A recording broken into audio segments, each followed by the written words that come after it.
Ndugu waandishi wa habari, ni muhimu sana kufahamu hali ya usalama ya jiji la Dar es Salaam angalau kila baada ya wiki mbili au mwezi mmoja, kutokana na aina ya eneo ambalo tupo, ambalo kimsingi jiji la Dar es Salaam ni jiji la kibiashara ambalo limekaa kistrategia katika masuala ya kiuchumi, lakini masuala ya kisiasa na masuala ya kijamii. Kwa hiyo ni muhimu sana wananchi kujua hali ya jiji lao ikoje. Hali ya usalama katika jiji la Dar es Salaam kwa ujumla ni shwari.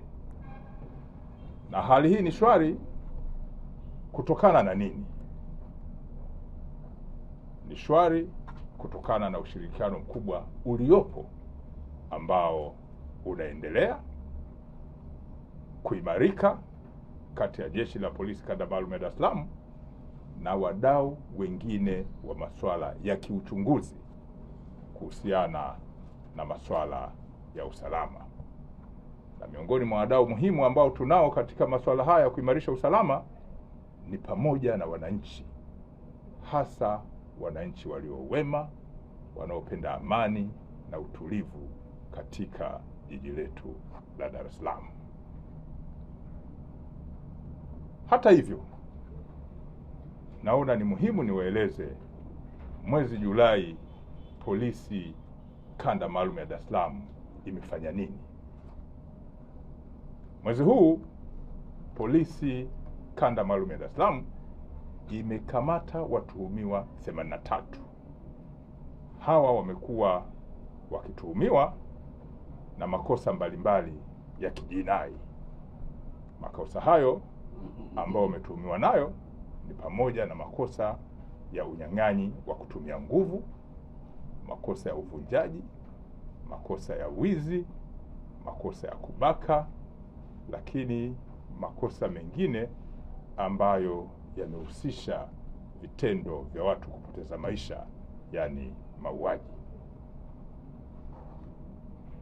Wamekamatwa pia watu ambao wamekuwa wakijihusisha na usafirishaji, lakini uuzaji wa dawa za kulevya maeneo mbalimbali maarufu kama bangi.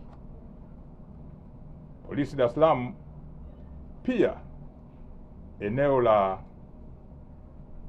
Matumbi Temeke inachunguza shauri la kilogramu 75 za dawa za kulevya aina ya bangi maarufu kama skanka.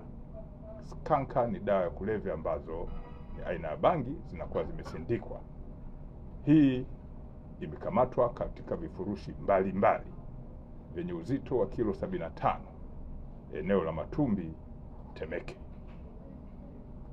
Wahusika wote ambao wameshiriki katika kusindika, kusafirisha, kuuza watachukuliwa hatua kali za kisheria.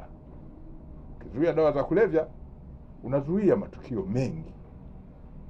Watu wakitumia dawa za kulevya, wengine hujitoa ufahamu na kufanya matukio makubwa zaidi ya haya ya kutumia dawa za kulevya.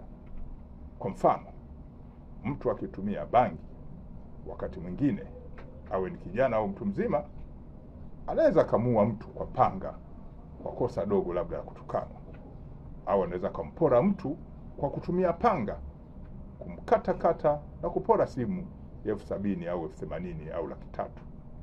Kwa hiyo ukizuia baadhi ya makosa, unakuwa umezuia baadhi ya makosa makubwa ambayo yanaweza yakajitokeza kutokana na lile kosa dogo ambalo linakuwa limetendeka.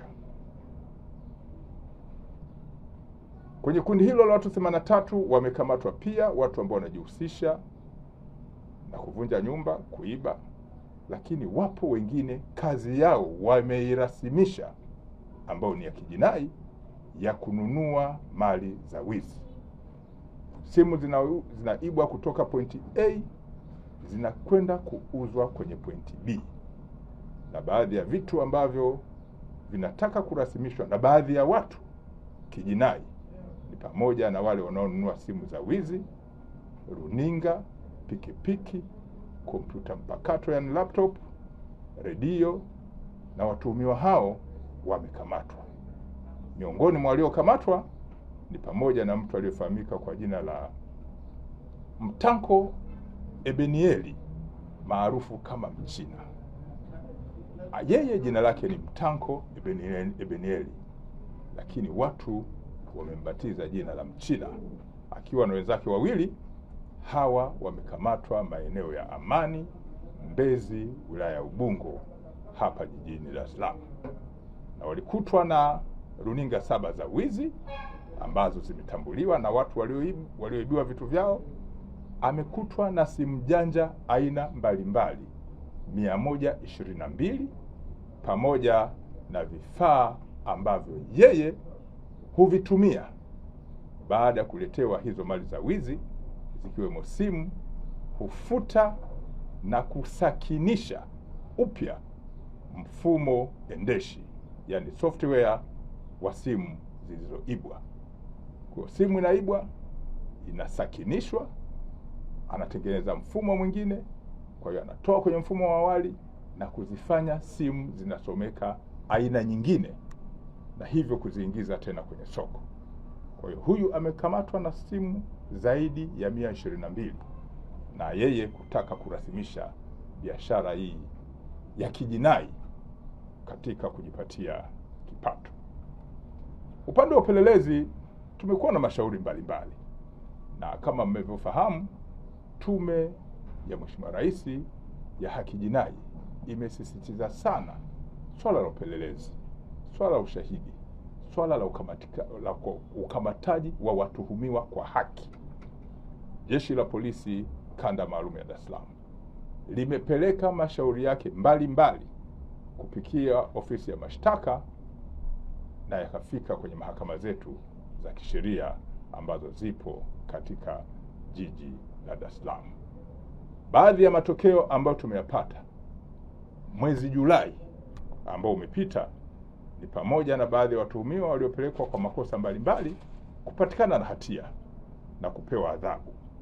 Miongoni mwa watu waliopatikana na hatia pamoja na mtu aliyofahamika kwa jina la Albert Lisaliko. Huyu ni mkazi wa Kigamboni. Huyu amehukumiwa na mahakama ya wilaya ya Kigamboni kifungo cha maisha jela kwa kosa la kulawiti. Miongoni mwa makosa mabaya kabisa dhidi ya binadamu ya kimaadili ni pamoja na makosa haya ya kulawiti. Lakini pia mtuhumiwa aliyefahamika kwa jina la Said Shabani, mkazi wa Mbezi kule Mbezi Magufuli, alihukumiwa na mahakama ya wilaya ya Ubungo kifungo cha miaka 30 jela kwa kosa la unyang'anyi wa kutumia silaha. Ukimnyang'anya mtu kitu ukatumia hata kisu au panga, hivyo ni vitu ambavyo vinahesabika kisheria kama silaha, na ukifikishwa mbele ya mahakama, ushahidi ukitolewa, ukapatikana na hatia, adhabu yake ni hiyo. Kwa hiyo huyu amehukumiwa kifungo cha miaka 30 jela kwa kosa la unyang'anyi wa kutumia silaha. Mwingine ni Madison Mkumbo. Huyu ni mkazi wa Goba. Alihukumiwa na mahakama ya wilaya ya Ubungo kifungo cha maisha jela kwa kosa la kulawiti. Yupo pia mtu aliyofahamika kwa jina la Haruna Mustafa, mkazi wa Mbagala Charambe.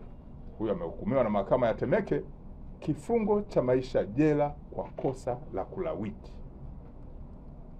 Jeshi la Polisi Kanda Maalum ya Dar es Salaam limebaini pia hivi karibuni kuibuka kwa wimbi la wahalifu maarufu kama matapeli ambao wanajihusisha na matukio ya kujipatia fedha kwa njia ya udanganyifu katika biashara mbalimbali za uongo za madini, lakini biashara mbalimbali za kujifanya wanafanya biashara za kuuza magari, wanachukua pesa za watu na hawawapi magari, wanawadhulumu.